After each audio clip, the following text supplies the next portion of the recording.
debate. You can actually talk about the issues, the issues that are in this bill, or you can use the opportunity to attack people and to attack the way they present their arguments. And that's what we heard from Pakikura Haramia and sadly Shane Jones. From Mr Haramia, he talked about King Lear. He said much to do about nothing. The implication was that the objections of the ACT Party are much to do about nothing. He talked about that Mr Garrett and myself, or certainly implied that Mr Garrett and myself were scaremongering about democracy. From Mr Jones, he said that the ACT Party don't seem to believe in anything. And they belittle this debate.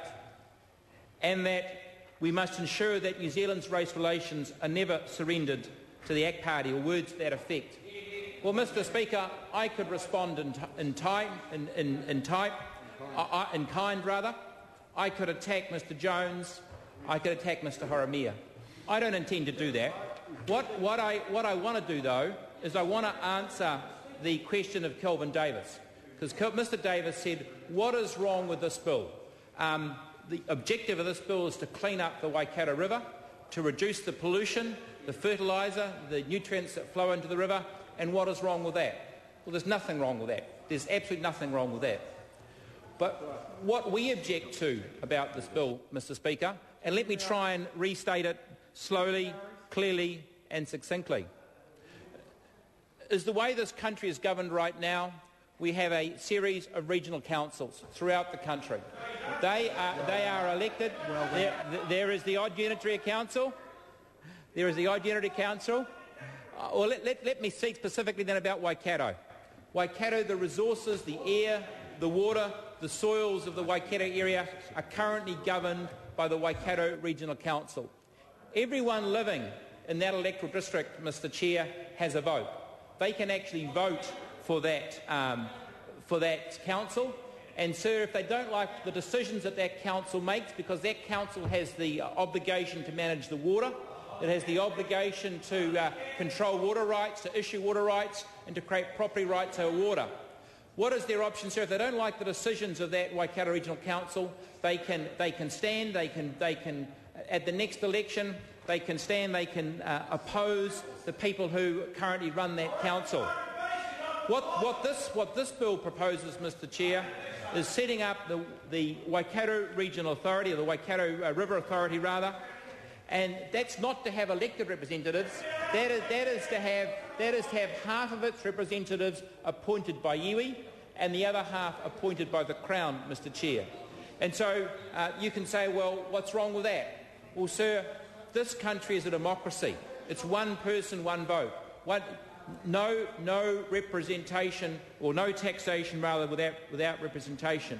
And what the ACT Party objects to is that this bill does away with us. Now, we heard from Marion Street that this concept is probably unique, but it will lead to evolutionary development of our democracy as the years go by. In fact, from Catherine Delahuntley, we heard that she was actually just enthralled at the prospect that we would actually move away from the concept of one person, one vote, that we would move to a concept of co-governance, so that we are to have 50-50 management of our resources between iwi and non-iwi. Well, Mr Chair, that is not a democracy. Mr Chair, I understand you represent the seat of Waikato. I can't believe the farmers that you represent in your chair, Mr Order, Chair. Order. No, sorry. No, I'm on my feet. The member can't bring the chair into the debate. Even though I do represent the Waikato, you cannot bring the chair into the debate. John Boscowan. Apologise, Mr Chair, and I acknowledge I'm still learning, so apologies, Mr Chair. Mr Chair, let me try and summarise the ACT arguments. We have